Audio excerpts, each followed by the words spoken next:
It's day 2 of us revamping and renewing our gardening and our work around our property. So, spent an hour or so yesterday, maybe an hour and a half to 2 hours in the garden. Couldn't do much, but I did do some of the clearing that you probably saw in some of our shorts.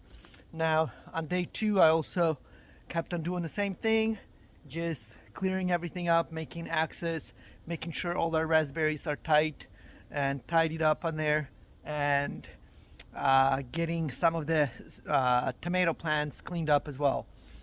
Look at that. There's a pathway and we can walk on it. There's no raspberries on the ground.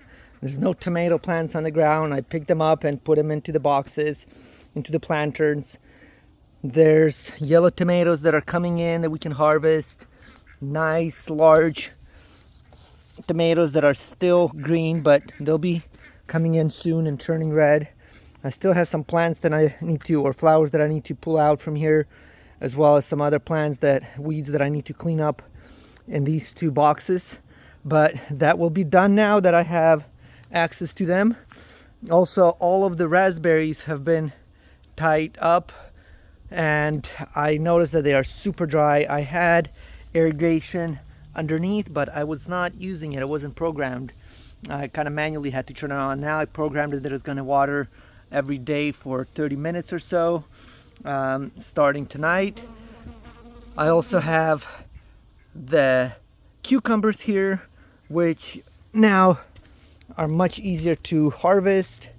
We have one row that we planted a little bit earlier, different variety as well, and then this row is a different one that we planted that's a little bit smaller, which works out pretty well. But there's quite a bit of cucumbers that we started harvesting, and there's a lot of new growth and new plants on them. I still have to clear this area up. All of these raspberries still need to be cleaned up so I can have a clear pathway here. That's the next step. Also, I have blackberries that I've been fighting that are growing on this fence that I need to clear up. Oh look, we have bell peppers that are ready to be harvested. I did not even know, we did not even do anything to them. We just planted them and left them there to be. I changed my watering to every day because it's getting hot instead of every other day. Hopefully it'll be a little bit better. Our sitting area that has been overgrown now has access to it. Next couple days we'll get this even more cleaned up and it'll be looking much better. So the reason I started with this specific side of the garden is because we have cucumbers and tomatoes here, and they are getting ready to be harvested. They're coming in, so I wanted to have access to them.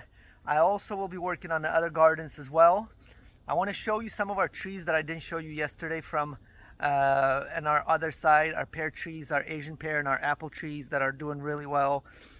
Also our fig tree. So let me walk over there and give you a quick little peek at them. Well, on our other side we have more raspberries here that are they're much smaller. They're not as big and strong.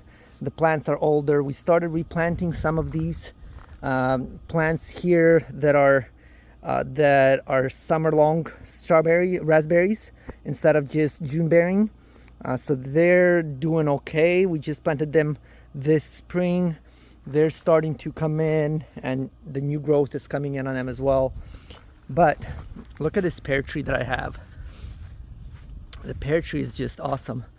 It is filled with pears. I've been already picking some of them just to make it lighter because it's so heavy. I don't want it to start breaking and falling apart. Look at this beautiful tree. Red pears.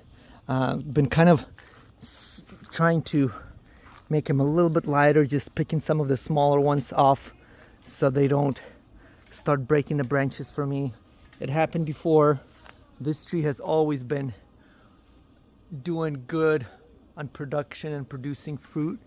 Right over here we have a apple tree that also has a lot of new growth. It's a smaller apple. It has 2 different varieties. This is an early variety that is actually ready to be harvested. Not everybody likes this variety, but they are early. This specific big apple tree here This one we've been trying to bring it down and make it smaller because it's just been so massive, but it has, this is the early variety as well. It's been producing really well for us.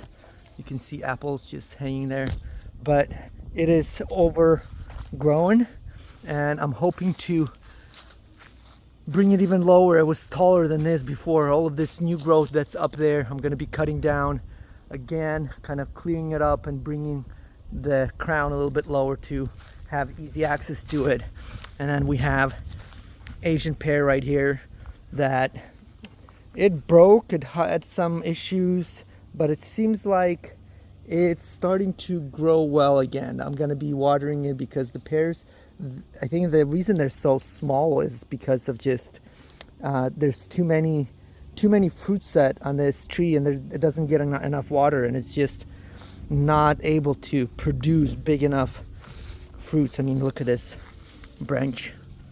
If I don't clear this up, if I don't start removing some of the smaller ones so the energy goes into the bigger fruit, they will definitely break. Well, here's an example right there. This was a young shoot, became too heavy, and it broke off. So I'll spend some time clearing this off today. So that's where we are right now. We are slowly trying to get things back rolling and picking them up and saving the plants and saving some of these fruit trees from breaking themselves, as well as cleaning up the garden and getting everything cleaned up so we can produce during the winter as well and have a little bit less work in the winter time. Thanks for watching. Follow us. We'll be back with the next update on this.